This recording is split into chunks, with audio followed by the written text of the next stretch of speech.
Hi hello வாங்க, எப்படி இருக்கிறீங்க? நல்லா இருக்கிறீங்களா? இன்றைக்கி அஸ்வினி சிகரெட் சமையலில் நாம் ஒரு பிரேக்ஃபாஸ்ட் பண்ண போகிறோம். அது எப்படி பண்ணுறதுன்னா அவல் வச்சு பண்ண போகிறோங்க.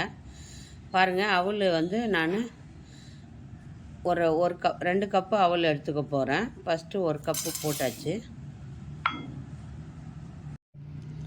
பாருங்கள், 1 கப்பு அவல் போட்டேன். இப்போ 2வது கப்பு போடுறேன். 2 கப்பு அவல். இந்த அவல் வந்து நல்லா க்ளீன் பண்ணி பொடிச்சு நல்லா இது பண்ணிக்கோங்க. தூளெல்லாம் எடுத்துகிட்டு நீட்டாக பாருங்கள், நல்லாயிருக்கு. நான் கொஞ்சம் ரொம்ப பேப்பர் அவல் இல்லை, கொஞ்சம் கெட்டி அவல் தான் எடுத்துக்கிறேன். இதை நல்லா தண்ணி ஊற்றி நல்லா கழுவிடுங்க. நல்லா தண்ணி ஊற்றி நல்லா கழுவிட்டு நல்லா வாஷ் பண்ணிடுங்க. நல்லா கழுவிடலாம். கழுவிட்டு இப்போ வந்து நம்ம நல்லா கழுவிட்டு தண்ணி கொஞ்சமாக தெளித்து நம்ம ஊற வைக்க போகிறோம். இதை சிம்பிளாக டேஸ்ட்டாக ஒரு பிரேக்ஃபாஸ்ட்டு அவலில் ரொம்ப சாஃப்டாக ரொம்ப நல்லாயிருக்கும். அது எப்படி செய்கிறது மட்டும் பாருங்கள். ஃபஸ்ட்டு இந்த அவலை கழுவின்னு வந்துடுறேன். பாருங்கள், அவல் கழுவின்னு வந்தாச்சு.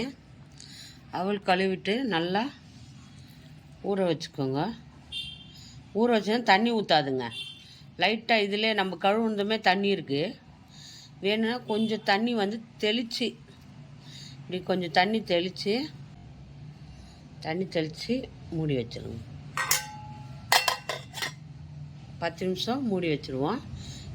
பாருங்கள், நம்ம அவல் ஊற வச்சோம் இல்லையா, அவல் கரெக்ட் நல்லா ஊறிச்சு. நல்லா நம்ம இது பிசைஞ்சுக்கணும். நல்லா நைஸாக அவளை வந்து நைஸாக நல்லா வந்து மாவு மாதிரி பிசைஞ்சுக்கணும். இந்த மாதிரி அவல் நல்லா ஊறிட்டு இருக்கு. ஊறினவுடனே நல்லா இந்த மாதிரி பிசைஞ்சுக்கணும் சாப்பிட்டா. இப்போ இதில் என்னென்ன போடுறது பாருங்கள். குடமிளகா, கேரட்டு, கொத்தமல்லி, கருவேப்பிலை, வெங்காயம், இதை நம்ம இதில் போட்டுக்கலாம். குடமிளகா போட்டுக்கோங்க. கேரட் ஒரு கேரட் நல்லா கட் பண்ணி போட்டுக்கோங்க. நைஸாக திருவிட்டு போடுங்க. கூட வெங்காயம் ஒரு வெங்காயம் பொடியாக நறுக்கிடுங்க. எல்லாத்தையும் போட்டுக்கலாம். ஒன்று வந்து கொஞ்சம் ஒரு 2 ஸ்பூனு அரிசி மாவு, அதையும் போட்டுக்கோங்க. 1/2 ஸ்பூன் மஞ்சத்தூள், காரத்துக்கு தகுந்த மாதிரி மிளகாத்தூள், இதெல்லாம் போட்டு தேவைக்கு உப்பு போட்டுக்கோங்க. டேஸ்ட்டுக்கு உப்பு கரெக்டாக உப்பு போட்டுக்கோங்க.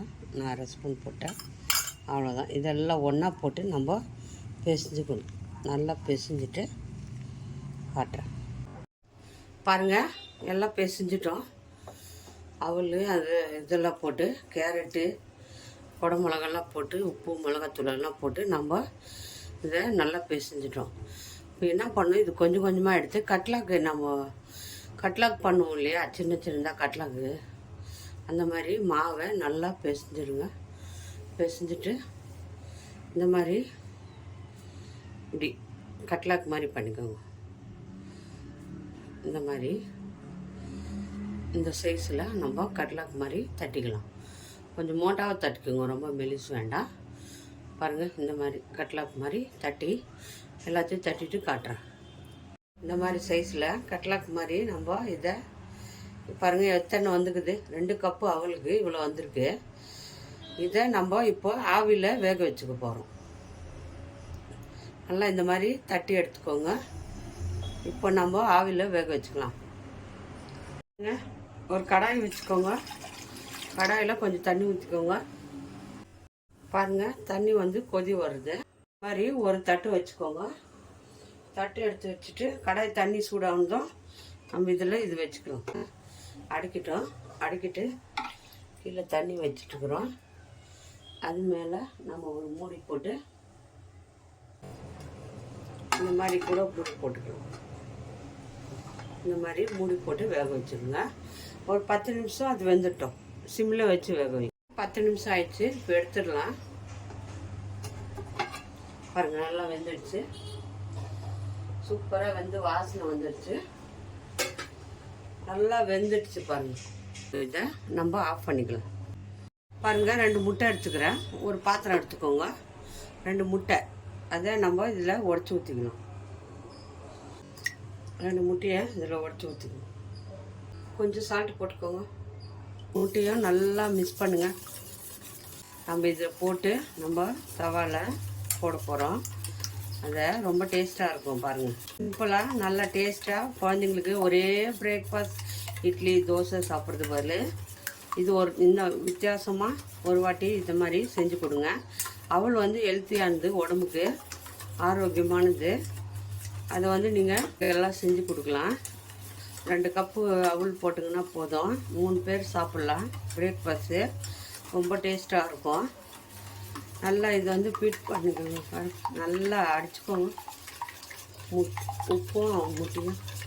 இப்போ நம்ம ஒரு தவா, அகலமாக இருக்கிற தவா ஒன்று வச்சுக்கோங்க. அதில் எண்ணெய் ஊற்றிக்கலாம்.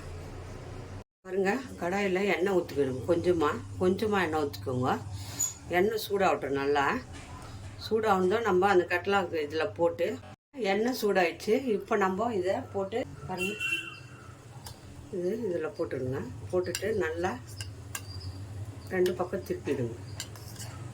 திருப்பிட்டு நம்ம இப்போ இதை அப்படியே தவாவில் வச்சுக்கோங்க.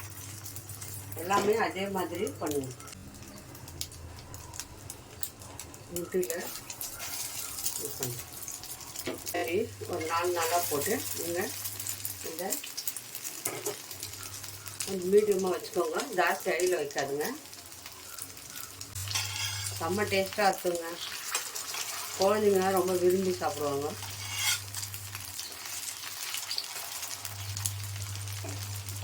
இந்த மாதிரி பக்கம் அந்த பக்கம் ஒரு 2 நிமிஷம் நல்லா திருப்பி போட்டு வேக வச்சு நம்ம எடுத்துக்கலாங்க.